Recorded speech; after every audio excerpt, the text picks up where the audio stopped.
Go to Director Gibbons.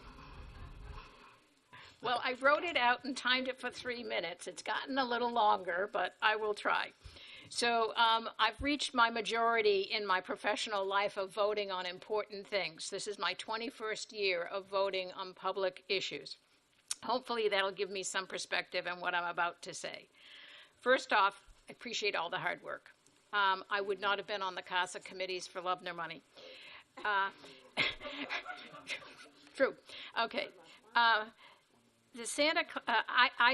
with my colleagues, have spent the last 2 months trying to find a way to vote yes on this, because housing is an issue and we cannot take a blind eye to it.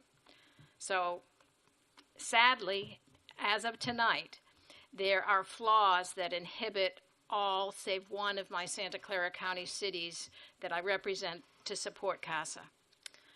I'm listening tonight to see if I can change that, but that's where we were at. First, the CASA Compact was formulated on the solution, which is build housing. It did not fully define the problem. It didn't talk about transportation. It didn't talk about jobs. It's great for what it's trying to do, but it doesn't provide the proper definition of the problem. Think about, there's no mention of having a trained workforce to build all the housing. It talks about using trainees, but it doesn't talk about how to support, because one of the things that Governor Newsom said, the problem is the construction cost, and labor is one of the construction cost problems. There's nothing that talks about that. There's no metrics for what CASA can produce or what it will cost. There's nothing in here about RENA and what could RENA do better. That's already a system that we can make work better. There were so many good things that have happened in this room, in this group, in November and tonight, and with the audience, of great ideas that are already being worked on. Palo Alto has some marvelous things.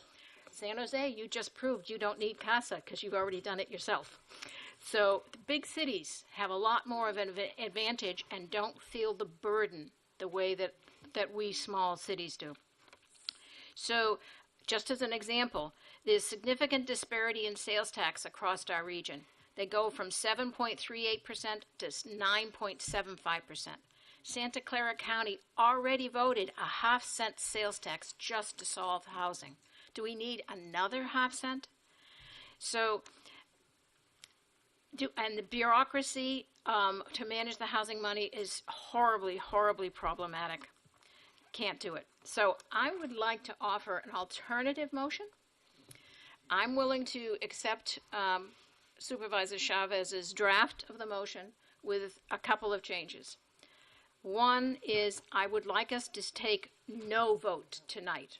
I would like us to postpone our vote to our next regularly scheduled meeting, which gives us time for MTC ABAG staff to establish a clearinghouse of all the successful housing practices that all of us have heard and experienced a lot in the last 2 years, that we can all start learning from each other from. Rohnert Park offered a clinic on how their approval process is so successful. Next, the MTC ABAG would collect and correlate the responses from cities on the financial impact of CASA and recommendations. We know there are 2 cities that say they will go bankrupt. Okay, we cannot ignore that. MTC ABAG staff would then present their documents and findings to the legislative subcommittee that's been identified as an aspect here. And basically, I think that we could have a report at every meeting. And the reason I think we should take this approach is, it's been said already, the horse is out of the corral, whatever you want to say, a cat's out of the bag. The legislature already has this information. Our taking a vote tonight doesn't do anything. It's already happening. So let's find a way to make our input concise and constructive early on, before it gets even further from our control. We need to have a clear, concise presentation of what cities, and small and medium-sized cities, need to make the CASA housing approach work and recognize one size does not fit all. Second. So I do have a substitute motion on